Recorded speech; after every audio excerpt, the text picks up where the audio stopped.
Hey everyone, and welcome to Collect Your Thoughts. Today we are yapping about Pride Month. Jason and I discuss the joy and necessity of celebrating our queerness, the areas of LGBTQ plus culture that have room for improvement, as well as the imagined joy of having a takedown monologue written by Aaron Sorkin. I'm Sean Millhouse. And I'm Jason LeCompte. We're here, we're queer, and this is Collect Your Thoughts.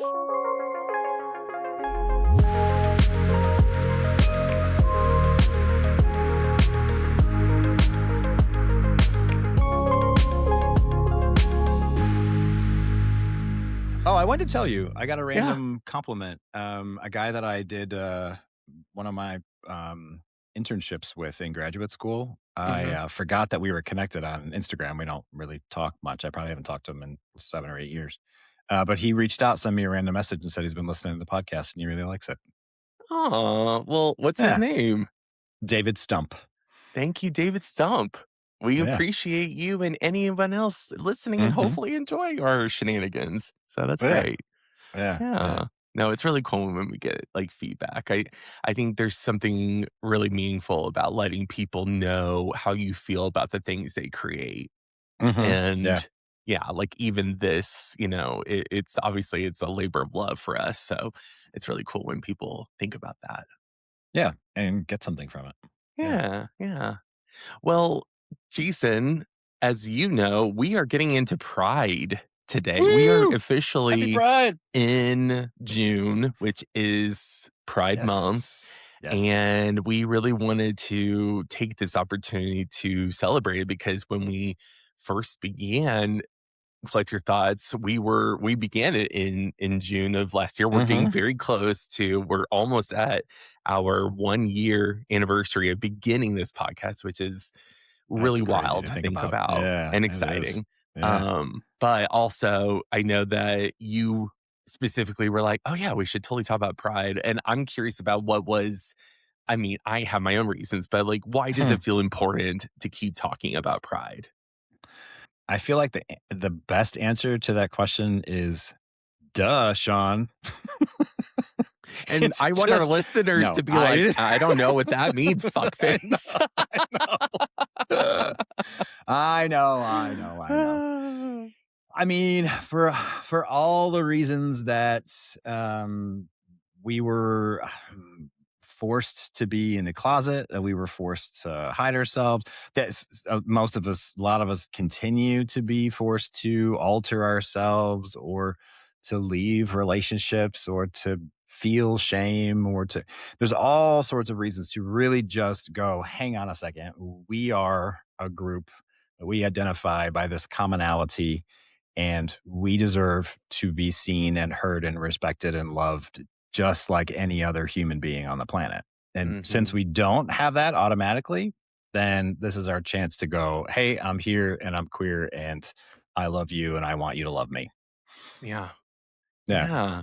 I love that. That's great. Yeah. I think every queer person has to come to their own interpretation of how they find pride, and maybe that's, like, part of what we're gonna talk about today in our conversation, but I thought before we really jump into how we feel about this and the ways that it's connected to just our lives and mental health and even just beyond queer culture, why this is important in Hmm. many ways is I wanted to do something new that maybe we could try. Maybe I'm going to call it a segment called High Five, which Yeah, is sure. 5 random facts about the thing that we're talking about today. So, Yeah, the I first like one it. I wanted to bring attention to was the word pride that was chosen. Talking about pride Mm. was a deliberate choice. Activist Craig Shoemaker coined the term gay pride, explaining his thinking. There's very little chance for people in the world to have power, but anyone can have pride in themselves, and that would make them happier as people and produce the movement likely to produce change.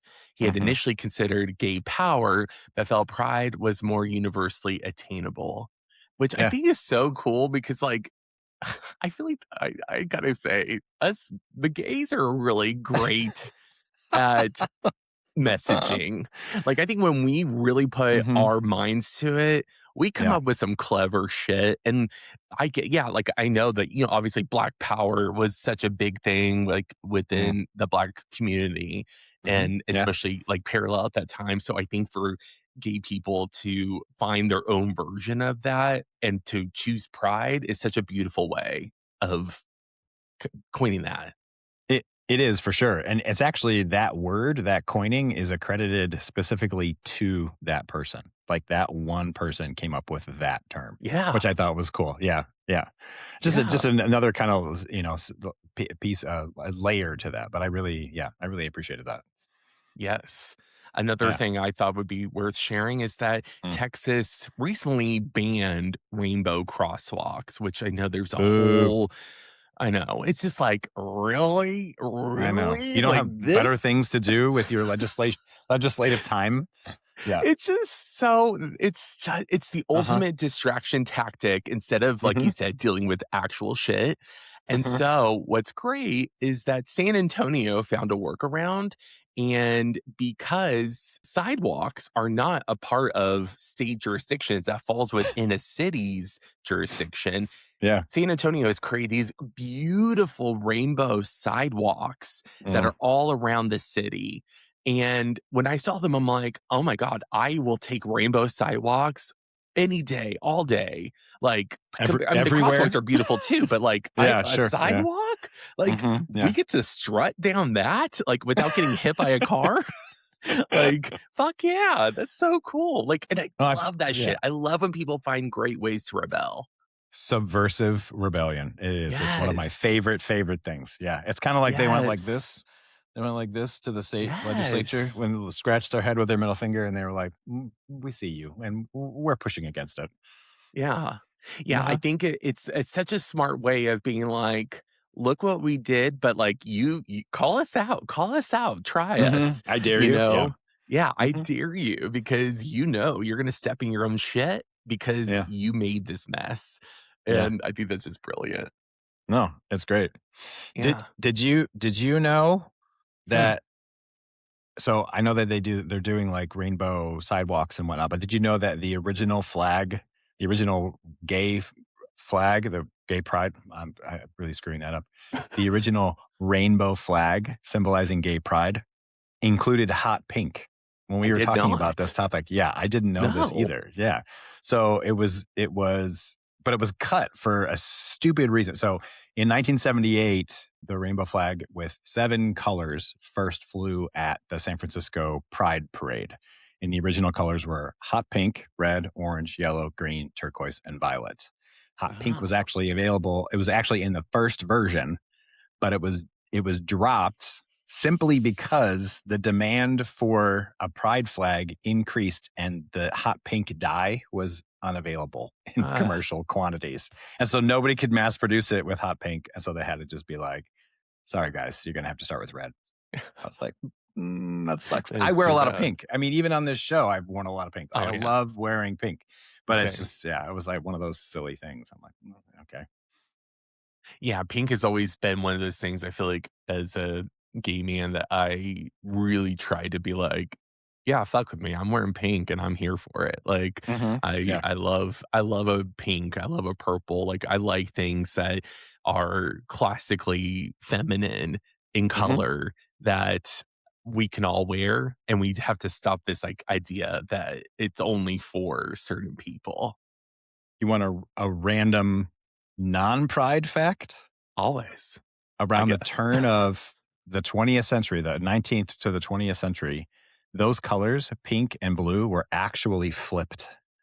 Pink used to be assigned Oh, solely to boys, and light blue was assigned solely to girls when they were born. what? Isn't that weird? And at Really? some point, I don't remember why or how, but in the early 20th century, it flipped, and now it's That's just so so fascinating. strongly associated the other way. I know, but whenever I wear pink and I think pretty or something, I always think like no masculine, and it just so I have that kind of like Huh. dichotomy in my head. But yeah.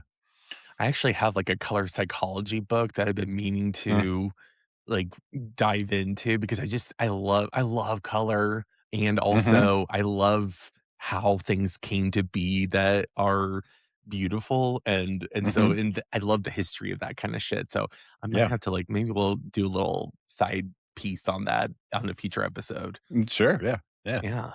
Another thing that I thought was really cool is that a bisexual woman is considered Mm. the mother of Pride.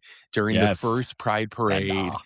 that was organized, Brenda Howard, a bisexual activist who is widely credited as a driving force behind the Mhm. first march, is often called the mother of Pride, Yep. which good, you know what? I'm here for our bi brothers and sisters Oh, and 100%. non-binary folks. Like Mhm. we are here for you. I truly have done a lot in my own I don't know if this comes up with any of your clients conversationally, but I will have still some clients, even some clients of our group, our queer group, who Our will kind demographic, of yeah, yeah. denigrate bisexuals as if they are not a real group in this, as if, which is Oh, such yeah. a, I think, it's a classic trope, which I will say I played into it. I totally came Mm, out as bisexual. And two friends. And then when I really mhm. came out, like that was way gone. You were like, Uh, "No." Yeah. no, I Mhm, was like, no, no, no, strictly dickly. mhm. um, but anyway, like, I will say a funny thing, and I'm not subscribed to this, but I love a pun, is I have heard the buy now, gay later instead of buy now, pay Oh my later. gosh. Yes. That's pretty good. That's pretty good. I just am like, that's terrible, but also kudos, like, It's right. It's a pun. good Yeah. burn. Yeah. Yeah. So anyway, I just love that the mother of Pride is a bisexual woman. Yeah, for sure. Yeah. Okay, so fact number 5, the first Pride was, and maybe people know this and maybe they don't, but it was more protest than it was party or celebration. The Mhm. first Pride marches were held in 4 US cities in June of 1970: New York, Chicago, Los Angeles, and San Francisco, 1 year after the Stonewall riots, which is what we celebrate as sort of the origin of the Pride resistance, if you will, is the Stonewall riots in 1969. So, an organizer named Fred Sargent noted that while the first marches were more akin to a protest than a celebration, they helped remind people of LGBTQ communities and their struggles. There's a lot of us who know some of the origins of this stuff, but I mean, Hmm. I am seeing, like, even just on social media, this attempt at trying to educate younger generations who identify as queer about their history, Hmm. because it is crazy to me that even as somebody, growing up, especially in the late 80s, 90s, and early aughts, I felt like, all that history, way back in the 70s back then, which, it's weird to think like, oh yeah, it was only like, 20 years before my like childhood. Yeah, Is yeah. I was looking at that as like so long ago. But at the same time, like growing up in the 90s, you could not hear something about HIV and AIDS. Like that was such a Oh, of course. Yeah. forefront thing about how do we get rid of it? How do we eradicate it? The shame, the way that, basically it's looked upon as this death sentence, because a lot of times it really was. Yeah. And of course, the horrors that came with that. But there's so many people that don't know that, like, talking about STIs is so much more chill. Even just the fact that there are PrEP commercials on Oh, yeah. television, On on mainstream regular television. Hmm. television, Yeah. it blows my mind that there is a world where in a regular pharmaceutical commercial that now includes HIV prevention Hmm. medication. Like, Yep. that's amazing. It is. We've really come a long way in terms of that. That I mean, and that time frame, it does sound, especially to current generations, right? Like a long, long time ago. I was born in 1976. Like these are the people who rioted, the people who really started to push against and create the Pride movement. They are our gay parents. They're Yeah. our mothers and literally just the Our one brothers, our generation sisters. before I Yeah. was born, right? That to me makes it hit home. I can feel connected to it because it was just that recent in my lifetime. Yeah. I wish I could go back to history class as an adult because I just Mm. have such a deeper appreciation for history as an adult than I Oh, did yeah. as a kid. Like, Yeah. my mama would always I sound like I said my mama. I do not call my My mama mama. my mama. Oh, mother. Sorry. I, We did that I episode already. yeah. I remember my mom saying, like, how much history was her favorite subject in school, and I Mhm, remember being like, "That's lame. Come on, mom, like, you're cooler than that." mhm. But, I like, hated looking history when I back at was it now, 15. Yeah, I just yeah. really did not It give was two boring. shits about it. Mhm. Like, honestly, throughout my entire education, like, I knew it was important. I knew especially the idea of you have to learn the past in order to hopefully not repeat it in the future, the bad Right, parts, right. and so that part was always the lesson, but I think because so much of history was written a certain way for a very certain, I think, idea depending on, Big Ed, which sounds Mm, so like conspiracy theorist. It is yeah, I just feel like there's so much great shit that's missing in mm. general history classes. Anyway, that's a side I tangent. mean, yeah, we could get on a podium for that one, but for Yeah. sure. Yeah, Yeah. yeah. How would you get on the podium? I'm just curious, how would you climb up on it? That's just you mean like in my boot with severed Achilles? I wasn't even thinking about your No. boot. It would be just all of the sort of whitewashing, straight washing, like all of the like Oh, I they say literally just meant climbing on the podium. Like I was just making a yeah, dumb joke. okay, no, okay, sorry. I missed it. I was making I a dumb I was joke in like, "Oh, no, return. he's answering earnestly." Oh, no. Yeah, no, sorry. Yeah, okay, I'll stop. Yeah, I was like, I'll "Oh, stop. no, no, no, wait, I don't need him to work hard for this." Yeah, no. Thank you. S So, I guess when I think about pride, it is something that has evolved for me Mhm, in terms of how I feel about it, but I still have, like, some tension around it. There's a part of me that is incredibly like, when for example, our office, I know we've mm. mentioned it a few times. Our office is covered in just symbols and iconography and artwork that really is showing, like, we accept all, we are absolutely, like, queer, and we're here, and we're not going anywhere. Mhm, yeah, And I've so many of our clients respond to that, and so that part is really great, but then there's also just, like, some of the inner workings of any large social group mhm, that can still feel very, like, untouchable for some of us, and I include myself in that, and, like, I think there's always model citizens within every demographic, this idea of who are the, like, ideal snapshots of fill in the blank group. yeah, And a lot of times I haven't felt like I belonged in that. And so when it comes to having pride in that part of it, I'm like, I want to. And also, like, I don't want to peddle a narrative that everything is like kumbaya when maybe mhm, for one day those people would treat me with some like interest or dignity and talk to me.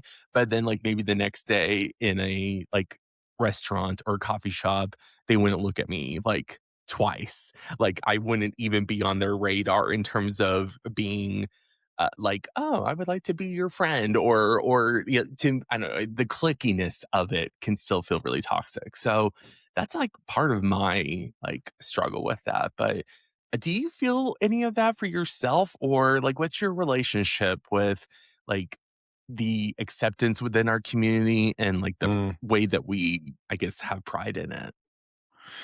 Yeah, I mean, it's tough. Like a lot of things in the US, I feel like there is some division and some polarization even within smaller subcultures and communities Yeah. like even like ours.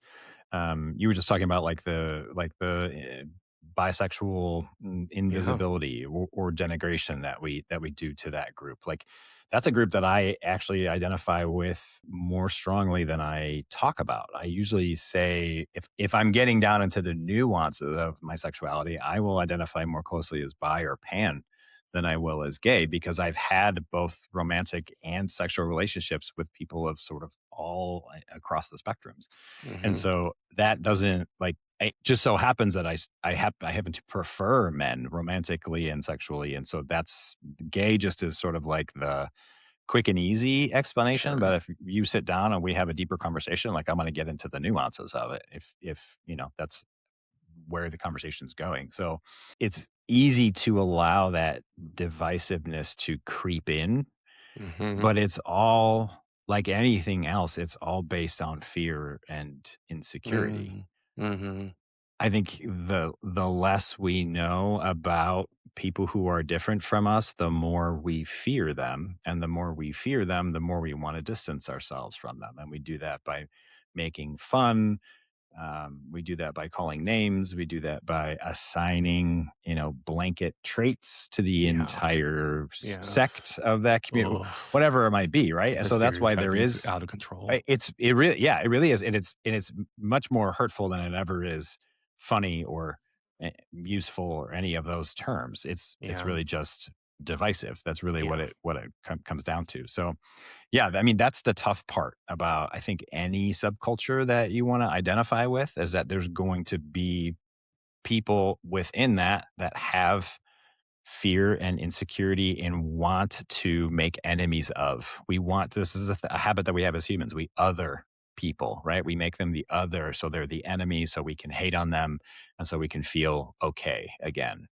Yeah. And the not terrible irony, ironic that I there's yeah, delicious, juicy. The huge irony in that is that the more we get to know people, even people who Mhm. are vastly different from us, the more we learn about them, the more we appreciate and love them and want them near us. Mhm. Typically, that's how it works being a Yeah. human. And so if we were to just remember that all of this division is fueled by fear, and we just put that aside for a moment and said, "Hey, hi, my name's Jason. It's nice to meet you. What kind of things do you like in the universe?" And we just got to know each other. Like a lot of this, I Mhm. think, would go away. So, part of me, that's a part of what I try and remember about Pride is when I go to the Pride celebrations, when I do participate in the events. I've walked in at least half a dozen Pride parades Mhm.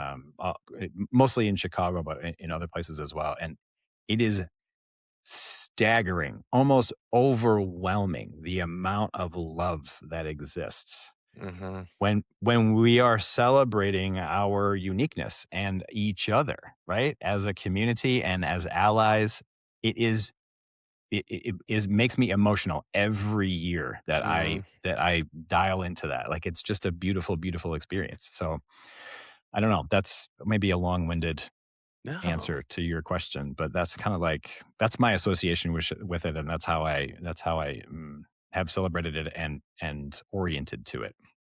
I love that. That's great. I've always found it really ironic, or I'm not sure if Mm, that's even the right word, but that for a community that is sort of all about breaking the idea of norms mhm, and subverting things and not wanting to be trapped in a closet, there's mhm. also like such label culture within it. Oh, sure. And that to me is like, I know part of it is about we like to identify things so that our minds can maybe feel comfortable with it. If we can give it a name, we can put Put it it in a box. somewhere. Put a hat on it. Yeah, then we know where it Yes. fits. And Sure, sure. sure. And I think defining things is great. I definitely think getting clarity on things is great. But then getting trapped in that potentially, like you said, like, the whole, I feel like it's not as bad, but God, the era of are you a top or a bottom or a bear Ugh. or a Mhm. otter Yeah. or, a Mhm. skunk face? I don't know. Yeah, And whatever they are. I don't know Sure. if anybody's a skunk face, but, it's just Maybe in the it's furry community. I'm sure there is. But, Sure. like, yeah, it's just all of those things. It's just kinda like, Mhm. "Y'all, can we just, like, be people? Can we all just be Mhm. humans? Can we all Yeah. just have that label?" Yeah. Kumbaya. Also also, do I have to tell you if I identify as a bottom or a top? Or if Yeah. I do I have to tell you when I switch teams because I was feeling some kind of way Right. like, what difference does that make? It doesn't it Yeah. those sort of sublabels don't really, but you're right. Our minds wanna put I guess, names to things. Yeah, Yeah, it just feels reductive at best. Anyway, that's yeah, always been like a part of it. I also know, like, I'm always coming from the lens of being a gay man.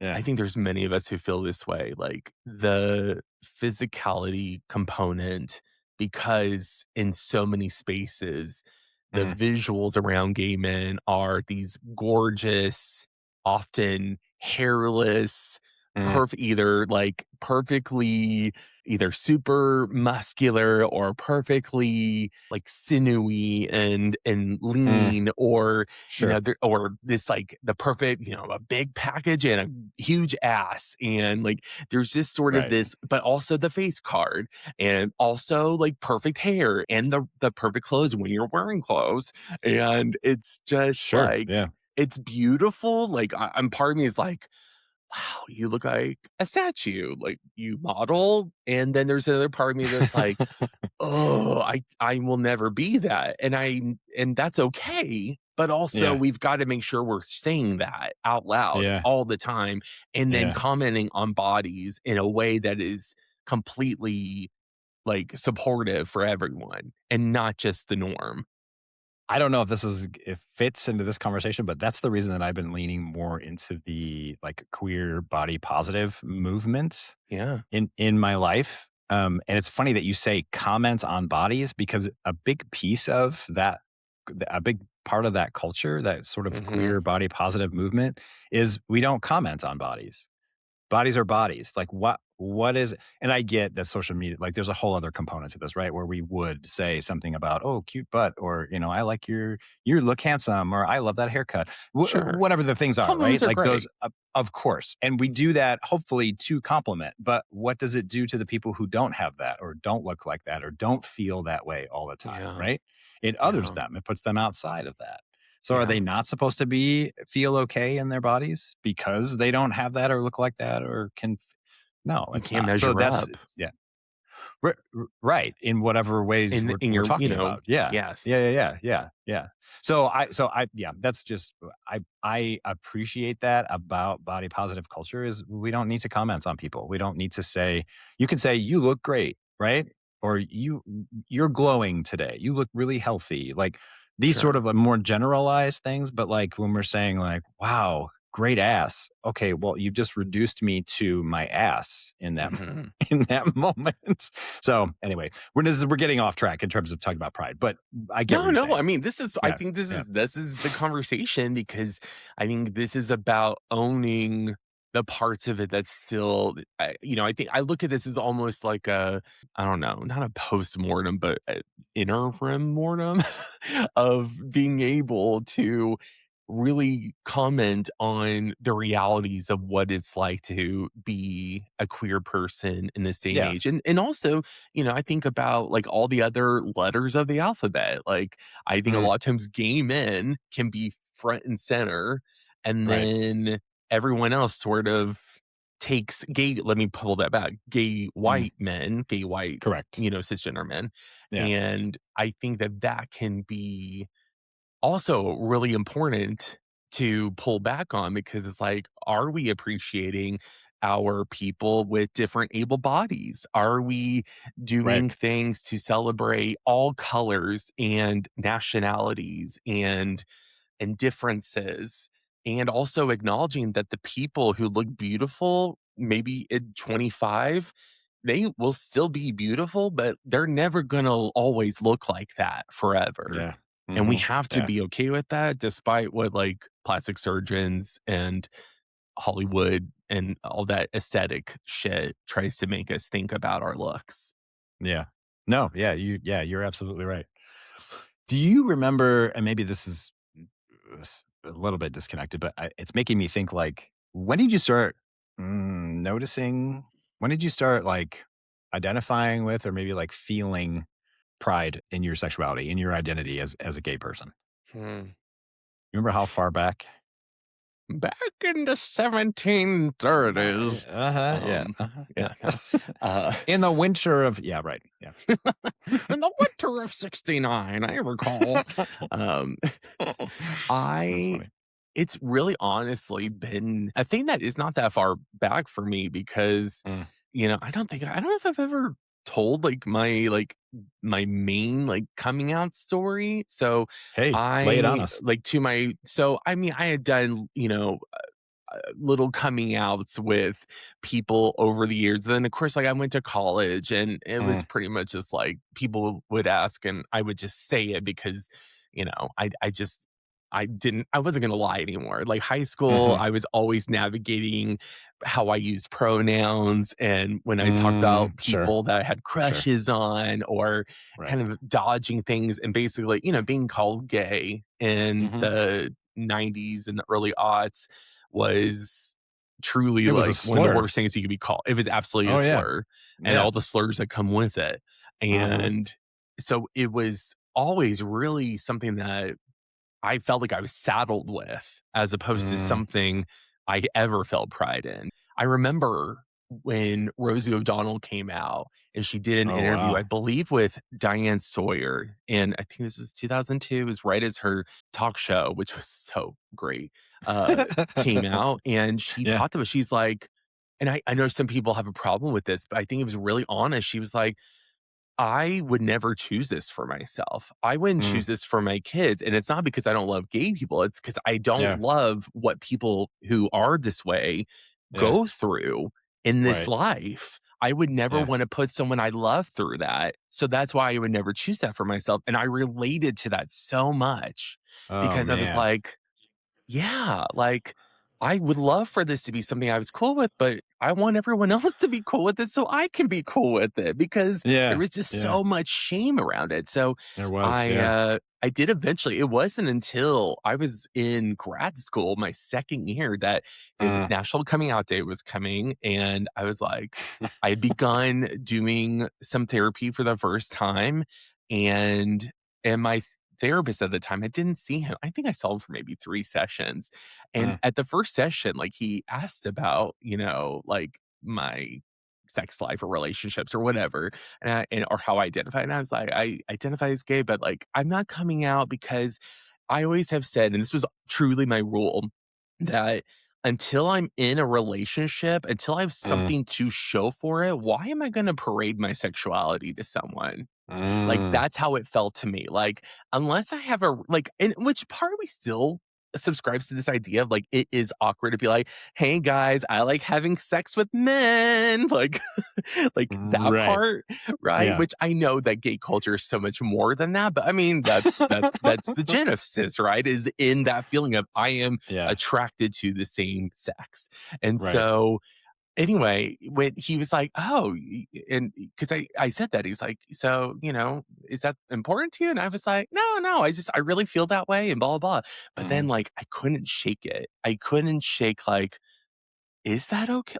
Is that a good enough reason? Ooh, There's a yeah, part of me that was like, I agree with it, but then also God, I'm just waiting for a person to allow me to talk about this part of myself, and so I'm still having to, answer questions vaguely, and, that just felt gross. So, I yeah, wrote, letters to my parents, I sent them, and mm, they, mhm. specifically arrived on National Coming Out Day, which is October 11th, Oh, and I, wow, that was well timed. That's actually not surprising. You're very good. it You're was very good at things like that. Yeah, yeah. And, and I remember, seeing I was at work, I was at my intern site, and I with some of my fellow cohort in grad school, and I saw my dad was calling on my cell phone, and I was like, Mm, "Oh god, I bet, oh god." And so, I, go to voicemail, and yeah. then he left me, the most incredible voicemail, just, Oh, being somehow and I don't know if he I really think he meant this because I don't know why he was saying it, but he was like, I read your letter, and I just gotta say, I really didn't know." but, like, "I love you, and we're so proud Yeah. of you, and we always will be, and just know Aw. that, your mom and I are always behind you." Yeah. And he said other things too that I wish I had that voicemail, man. I was gonna And, ask. I was I mean, hoping you'd that kept was it. so Yeah. long So long ago. ago. Yeah, like Yeah. old school Yeah. phones, not Yeah. smartphones. No. And I remember just, like, listening to that, and I just, like, started crying, and, like, my Sure. 2 That's a really friends, powerful moment. Yeah. like, came over and, like, they were like, "What's wrong? What's wrong?" And I was like, "No, it's okay." And I It's shared, and they, good. like, hugged Yeah. me, and we just kinda had this moment of, like, What "Wow, is like, okay." Yeah. what is so important about Mhm. that show of acceptance? Well, maybe for you. You don't need to speak for everyone, but, like, Sure. what was so important about that? Oh my god. I mean, I no longer had to hide something so important from people. Like, I realized, like, I didn't have to be coy anymore if I wanted to Mhm. about, like, commenting on somebody that I thought was attractive. Or, like, I think that's something that you don't realize how much you sit back and watch other people do that, and then Mhm. don't feel like you can do that when you are really scared of the consequences of people knowing that about you.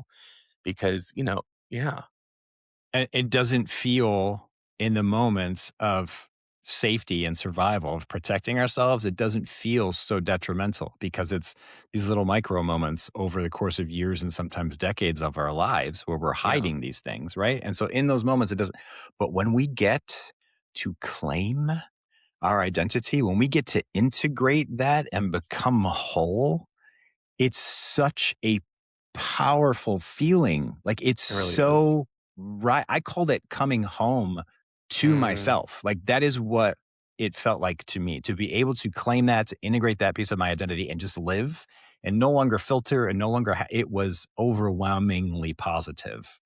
So I yeah. feel like that's exactly what you're describing. I feel like I don't want to say it's universal, but I feel like it's pretty widely felt for people who have that experience, who get to claim and get to integrate. Yes, what I realized as you were saying that is, like, to go with the metaphors again, is like, I Yeah. feel like it's like you start with only being able to think and talk about these things in the metaphorical closet by yourself. Mhm. And Mhm. then you gradually spread to, like, your bedroom where you can talk to your closest friends in a closed space behind closed doors. And then if you decide to, like, have the safety and can talk to your parents, it spreads to Mhm. the rest of the house. And then after that, you can actually exist in that everywhere. And Yeah. that is, to me, why gay pride in general, is so much, because it means we don't have to be stuck with that expressing of ourselves in our fullness to our most private spaces. We can live in it everywhere we go. And it doesn't mean we're, like, out fucking people left and right. Sex is just one part of this entire thing.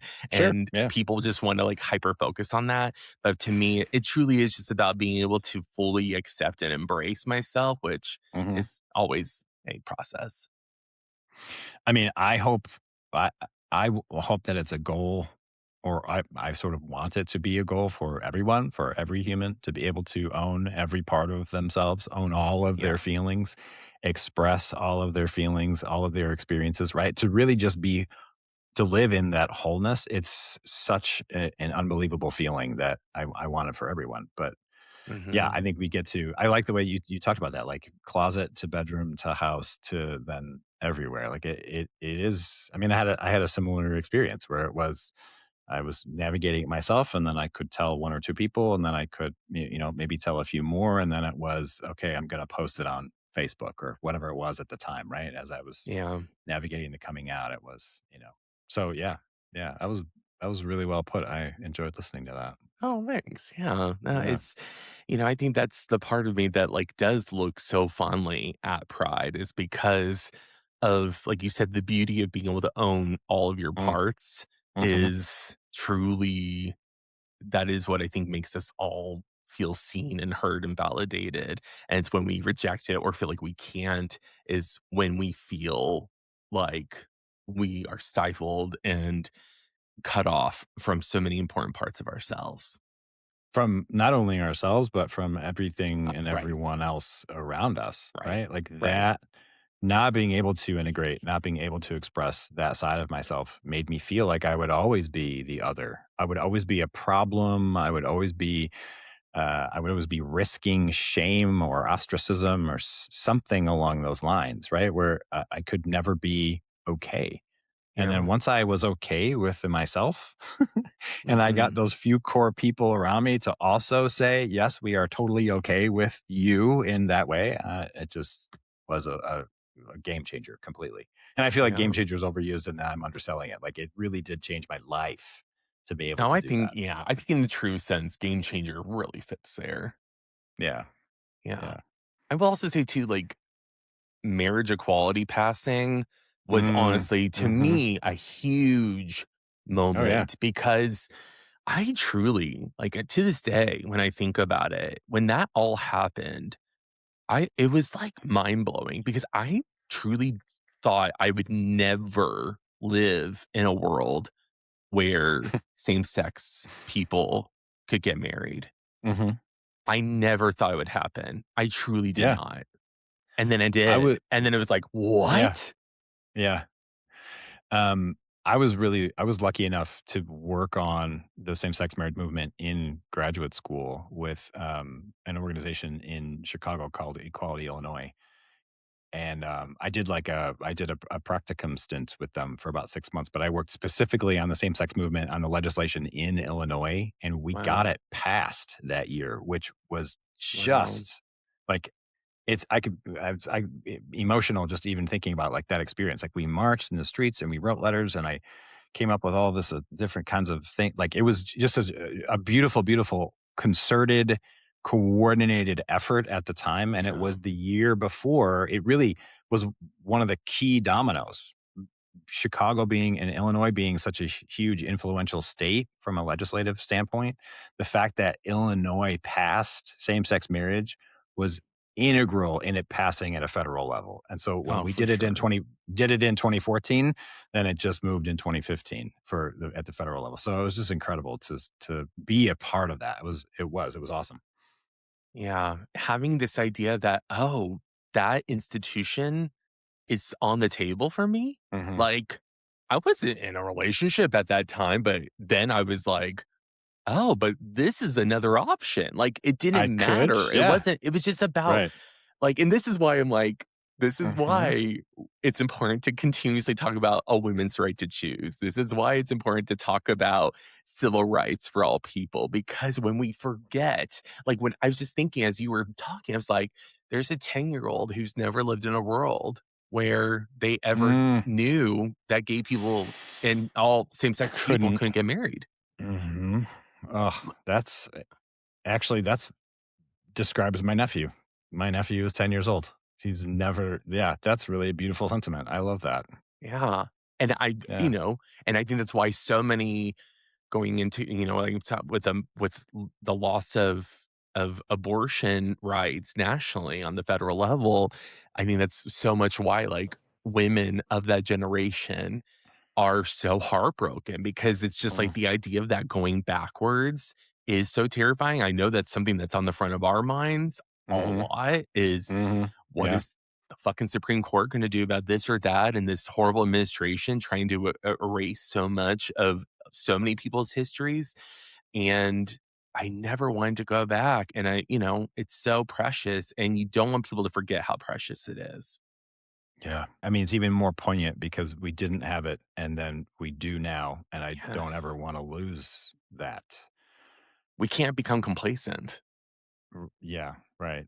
I'm also trying to think about the other side of the coin where people who have never had something, like, what do they need to continue to fight for the things that the equality, the rights that they want to have, whatever that is, right? Whatever those Mhm. things are. Yeah. That was sort of a half-baked thought, but anyway.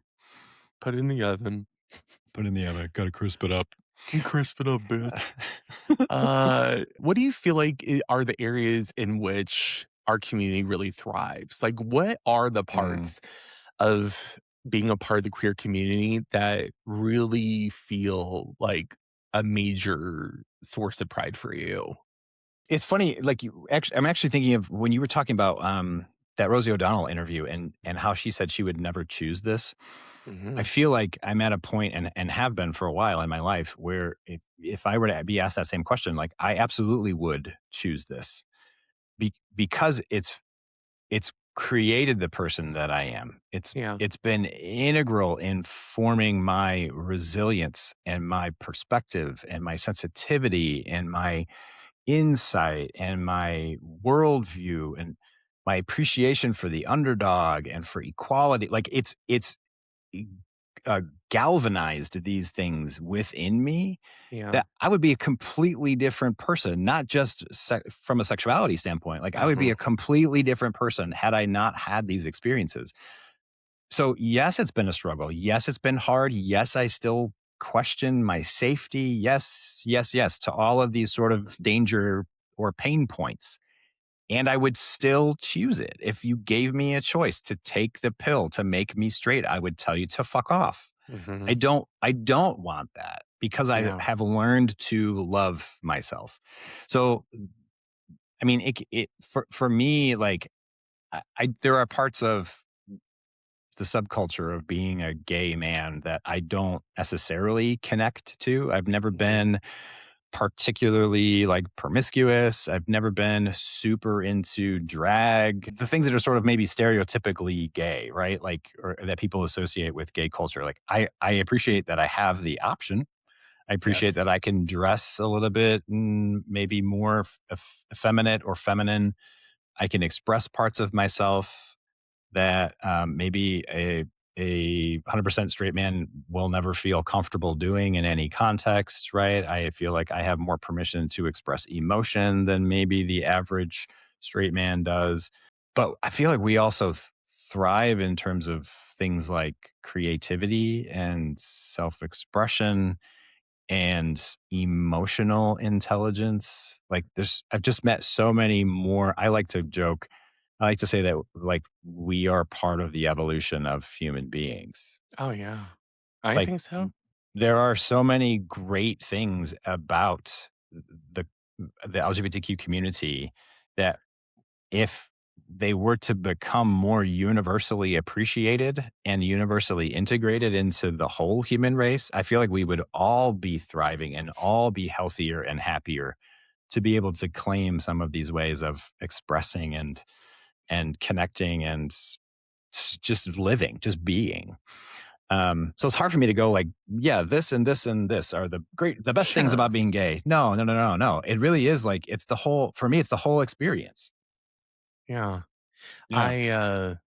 I really do reflect often on, like, if, like, ideas around sexuality and gender identity were Mm, just not taboo at all, just the full yeah. buffet of options. If that Hmm. was just universally and culturally a Mm, non-big deal, yeah.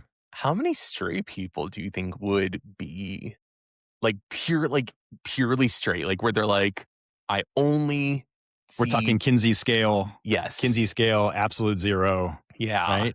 I Yeah. almost Yeah. wonder, like, all the time what that would actually be, only because of the fact that, like, I think about our Gen Z and Gen Hmm. Alpha people, Hmm. especially including boys who have such a different take on sexuality and gender Sure. than Yeah. I think any other previous generation in Mm, modern history has had. hmm.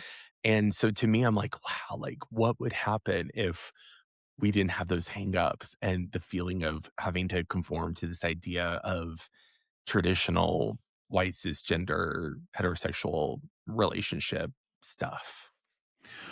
I feel like we're gonna get to see it at least in some small ways. Like we're just talking about like my nephew in the last 10 years. Like, Hmm. sure, all of these notions of gender and masculinity and femininity and queerness and all of that, like they're still all very in flux and all Yeah. accepted in some places and rejected in others, right? And we're not fully integrated in terms of all of those things. But if all of the if everything were equal, if all of those things were sort of a nothing burger, like I really feel like, I mean, maybe 20 or 30% of people would go. I absolutely have never thought and or been attracted to or experimented with or wanted to be, right? It would fall into, it would be a significant minority, but I think it would Sure. still be a pretty vast minority because well, that's my truth. I was going to say the truth of it is like the the menu of options of being a human in terms of all of the things that we can experience, all of the things that we can feel and see and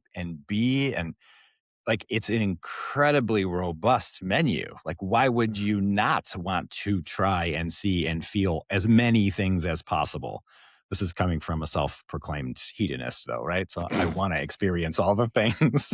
Yeah. So it's not for everybody, but also, like, if you're curious, there's more and more permission, more and more license now in 2026 than there ever has been. Even Yeah. in face of this conservative pendulum swing in the other direction, still culturally, we Mhm. still are saying it's okay, it's okay, it's okay. Even among conservatives, there's Yeah. still a vastly growing, even if it's just same-sex marriage, still a vastly growing majority that that are saying it's okay. And I'm like, that's awesome because we have 10-year-olds, right, who have never Yeah. known a world without it, and we're not going to go backwards. We're going to do our damnedest to not go backwards. We're going to continue to create that world where we can continue to be the people that we are without any sort of shame or consternation. Which that then leads me to thinking about like about our safety as a Hmm. community and how we can celebrate pride in it and still feel safe. And I know there are many of us out there who are scared about even just putting a flag on our lawns or Hmm. having Yeah. a bumper sticker of something that is lovely about equality or anything like that. I mean, there have been, and of course, I never know about how I feel about polling, but I mean, there Hmm. has been a Yeah. shown in the dip of support for Hmm. same sex marriage since this administration has taken hold. And I think that we see it not only, of course, with our cultural stuff, but even I just think across the board, I think we underestimate how the power of dominant groups in our media, how much they change the landscape of how people think about things who maybe don't have their fully fleshed thoughts.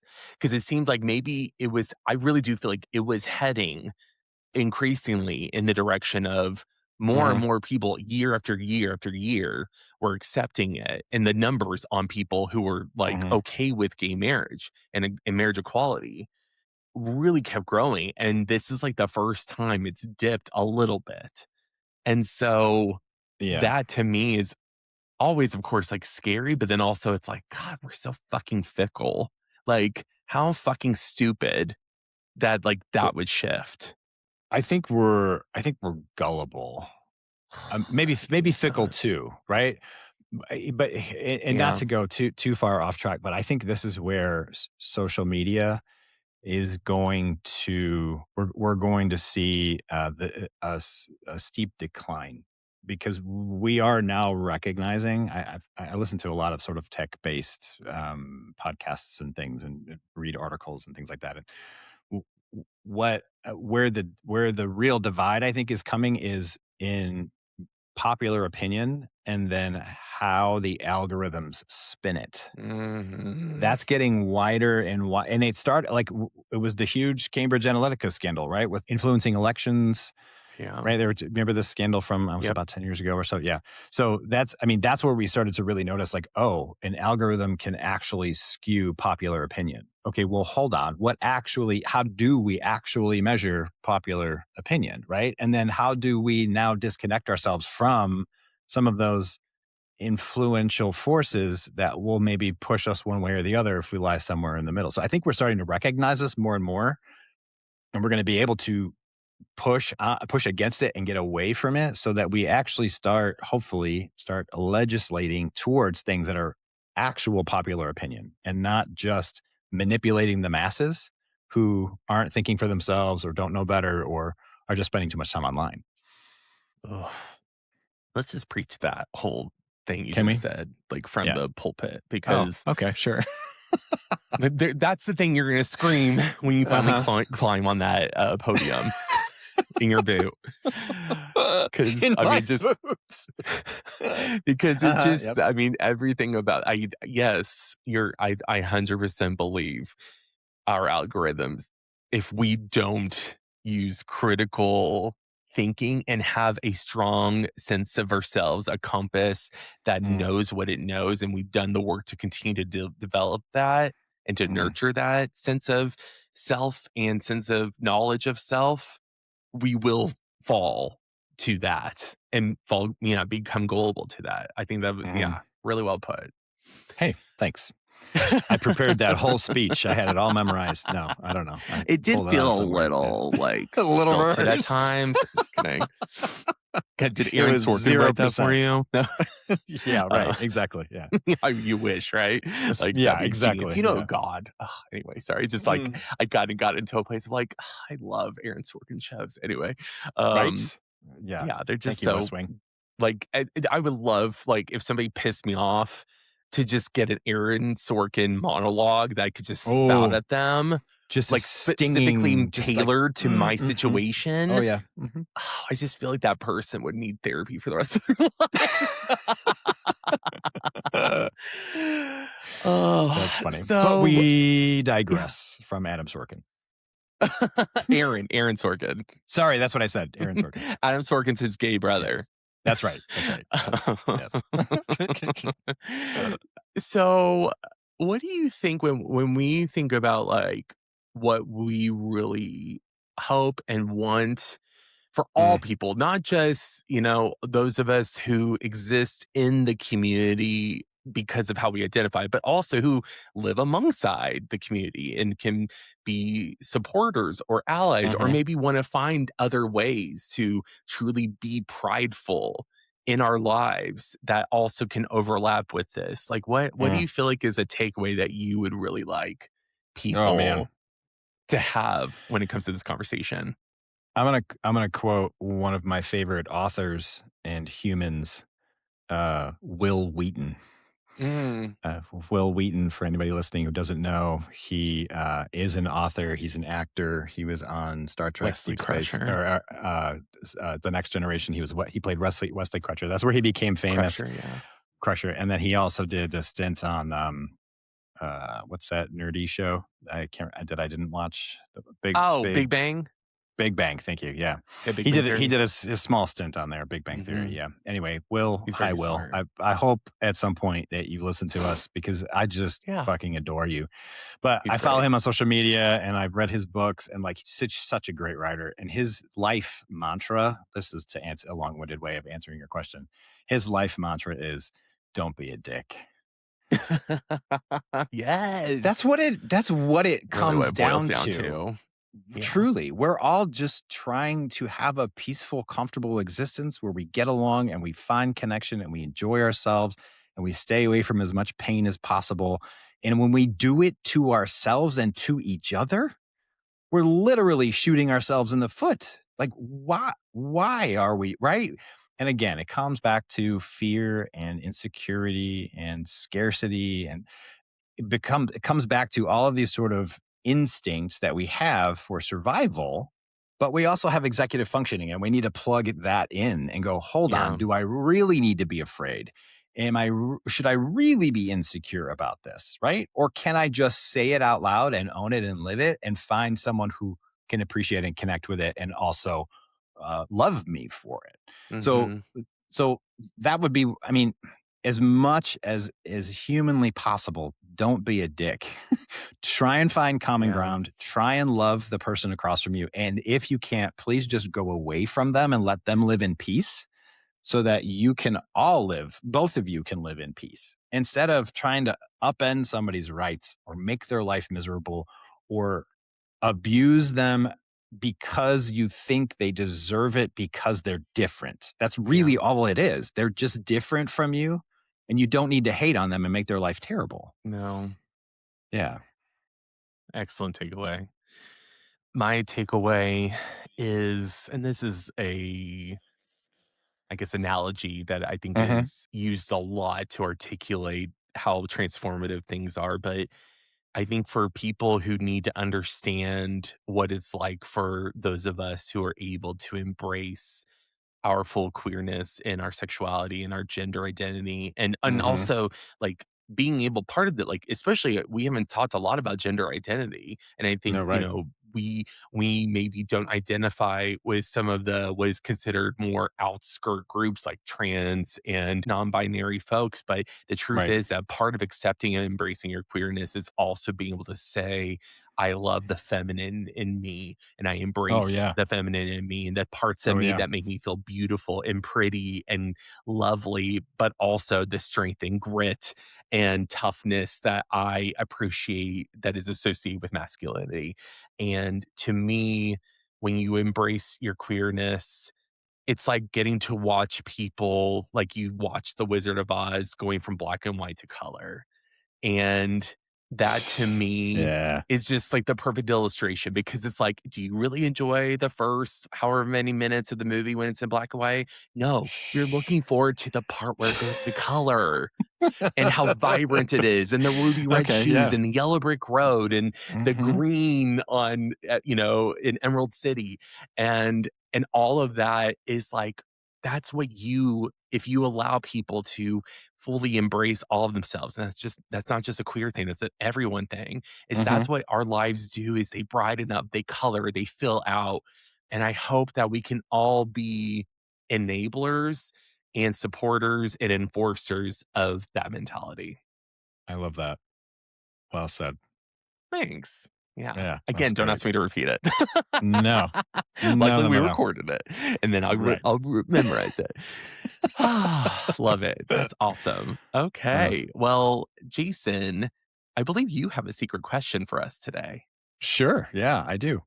So I thought it would be interesting to ask you, what other qualities about yourself do you think deserve to be celebrated like pride?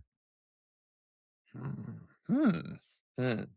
If you could have a something pride day or celebration, or maybe even a parade, Sean, what would you what else about you would you throw a parade for? Oh. Mm, you gotta love yourself in this question. I will say something you've really commented on it. I know I've always Mm, known it in myself, but it's mm, definitely something that as it's brought to my attention, I'm like, yeah, that actually is one of my favorite parts mm. is my when I love something, my amount of joy for it. I Yes, would yes. love a celebration where we all just like get together and go, I love fill in the blank. And we all just share the shit that we love. And it's just like World Joy Day and we just come together and we're like, I'm obsessed with this Taylor Swift album, and here's why. And then I'm like, what are you obsessed with? And like help each other love and support and just pour out like our passion for whatever we love and feel joy from. To me, that is something that I have a lot of pride in. Is joy is deeply important to me. And when I find something that unlocks it, I just can't shut up about it. So I think I have pride in that. World Joy Day. It's probably there probably already is one, and it's probably just, like, buried amongst all the I millions of mean, made up holidays. Sean, if there is not, like, I am saying this not, I'm saying completely seriously, like, that is awesome. That would be such an incredible holiday I know. where we Yeah, just all fuck get you, together just Columbus. and just geek the fuck out about all the shit that we just, or even just want, it doesn't matter, right? But just share it with Anything your or just one people. thing, yeah. Yeah, and just everybody just scream and shout and jump up and down and love the hell out. Oh my god, I love that idea. Yeah, like, we could literally have different bars or libraries or like, every place, like, if you're a foodie, here are things that are joy of food. If you wanna celebrate your queerness, we can do that here. If you wanna celebrate books, you can do that here. If you wanna celebrate sports, you can do that here. Like, we can celebrate all of it, and, like, I know we do that through the lives we live, but what if we collectively came together and heard each other and listened and just like I mean we could it's like going to like different it's almost like going to a conference and going to different courses and hearing like what other people's joy is. I would Mhm. love that. That'd be so much fun. I'm here for it. I think we should implement that. in some way, shape, or form, even just on a Maybe small we can scale. maybe we'll be footnotes in World Joy Day. They'll be like, "Originated by Collector Thoughts podcasters." Will be the Brenda Howards and the Craig Schooners and the yeah. I think it's lovely. I think And it's then we're like, seriously, it's a lovely Sean notion. Millbarn, I mean, Sean Me Millhouse. Um, The podcasters of the 22nd century will be yeah, yeah, sure. yeah, yeah. No, I love So, it. I That's love great. that That's question, great. though. That was a great Good question. Thanks for good that. answer too. Yeah, really good Well, answer. I thanks. like that. Yeah, high Yeah. five. Yeah. Uh-huh. Alright. How about some shout outs? You go first. I forgot mine, but I have one. Okay. So, Mm, as you know, Jason, I have mm. been and I'll here I am doing the very thing I'm gonna bitch about, but also eventually shout out, is I I can be Mm. so hyperverbal, and I know I get that from my father. I get it from my daddy. And and I remember just there's so many times, I mean, it was Mm. notorious. Everybody would be like, "Oh my gosh, when is he gonna stop talking about this?" But, like, my dad would just get stuck on something and just go and go and go. I don't know if he had Sure. the awareness, but, like, that's the thing is I really, really try after the fact to clock my awareness. I have the anxiety that follows afterwards of like, Mm. why did you say so many words? You could have just stopped talking. You didn't have to say Mm. that much. It's okay. Mm. So, anyway, the reason I'm saying all that context is I am giving myself, this is a self imposed challenge to give my shout out in 60 seconds. Ah, here it is. And we're already So, 47, 48, no, I'm literally 49. watching my Like, clock on literally. here. Okay, It's about to great. hit 30 and then I'm going to go. Okay. So, and go. My shout out is Gracie Abrams' brand new song, Hit the Wall, just came out. It is, especially with this being meant, or oh, fuck, right now it's May. And so it's Mental Health Awareness Month. I was about to say, we're in Uh-huh. Mental Health Awareness Month, but no, this episode is in the future in June. Anyway, mental health is always good. Hit the Wall by Gracie Abrams is this I why I love it so much is because of the fact that it really is this song that feels like it talks about the inner anxiety and sort of inner torture that keeps you from being able to be close to people. And the music video was directed by Renelle Medrano, and it's just this minimalist, beautiful, like stark colors and imagery. And I'm just like over the moon about it. And I love that I'm seeing Gracie evolve as a songwriter and a singer. And I didn't know where the song was going as I listened to it. It's like a roller coaster in the best way, and I love that in music, and I went over my time. So, anyway, You were I right. You were damn it. close though. I was That was really a close. great, So, anyway, Hit the Wall by great Gracie challenge. Abrams. It's just the best. I love her so, so, That's so much. awesome. No, I Anyway, that's love my shout that. out. Yeah. Great. No, that's excellent. I like that. Yeah, mine was simply for all of the people who have reached out to me directly just to ask me how my healing process is going. Oh, It feels really good to have a tribe that actually cares about my well-being and cares about this particular event, right? This thing that I'm kind yeah. of going through for the next few months or whatever. Like even my nephew last who I was talking about earlier, Liam, he reached out to me last night. He messaged me, and so it was just really nice to feel, I don't know, seen, loved, Yeah. and just cared about. And he's the only one that's seen the gross picture of the stitches that I took right Oh, before I got them out. I sent it to him. And he was like, "Oh, gross." And I'm like, "Yeah, I know, it's pretty gross." But no, it's just really nice. That's my shout out is to my tribe, to my people who love yeah. me and who are checking in on me. It's keeping my spirits up for sure. It's challenging to be limited in terms of Mhm. mobility and function and all of those things, and it can wear on me at times. But whenever somebody checks in with me, I always feel better. So thanks. Yeah. Yeah. Well, and I think also like that part of that is possible because of your willingness to, I think, deeper your openness with your people that you want to be in your tribe. And I hope so. so That's I really think that's important to me. something that Yeah. like I think that's something you have been more mindful of. And so I Yeah. hope that that's something that Yeah. you can like take some pride in that you were a part of why you're getting that support Yeah. and that's because of your like heart and hard work. So good job, bud. Thanks. Yeah, appreciate Yeah. it. Yeah. All right, guys. We are at the end of today's episode. Jason, Mhm. as always, thank you so much For for sure. a great conversation and for being super queer. I'm always here for that. Um, I would also I like am. to Yeah. Yeah. I would also like to remind everybody that you can find us on YouTube at Collect Your Mhm. Thoughts. You can find us on Instagram at Collect Your Thoughts Podcast. And you can now watch us on Woohoo! Apple Podcasts. Are we if that's not happened by this point, then something went really wrong. So I might edit that out. But Mhm. no, hopefully you are maybe watching us now because we do put a little love into our recordings of these episodes and how we Mhm. put them out into the world. So we love another way for you guys to get to connect with us. So Yeah. and if you can like, subscribe, share, and comment wherever any of those places that I've just mentioned are, that just gets our messaging and our ideas and hopefully some good energy out into the world even more. So we would Nice. love I like that. it. Yeah. Yeah. Great. Okay. Landing that damn plane, that big, beautiful rainbow plane that we do have a bright pink because this one has all of the colors like the trans It stuff does. and like all the different symbols that I know there's so many parts of our queer culture that we do not talk enough Mhm. about, which that could literally be a whole episode. Oh, for sure. Anyway, that big plane, we're finally landing that baby. I'm here to say, please, everyone, take a deep breath and Collect your thoughts. thanks, guys. Have a great and happy Thanks. Pride. Love you Happy all. Pride.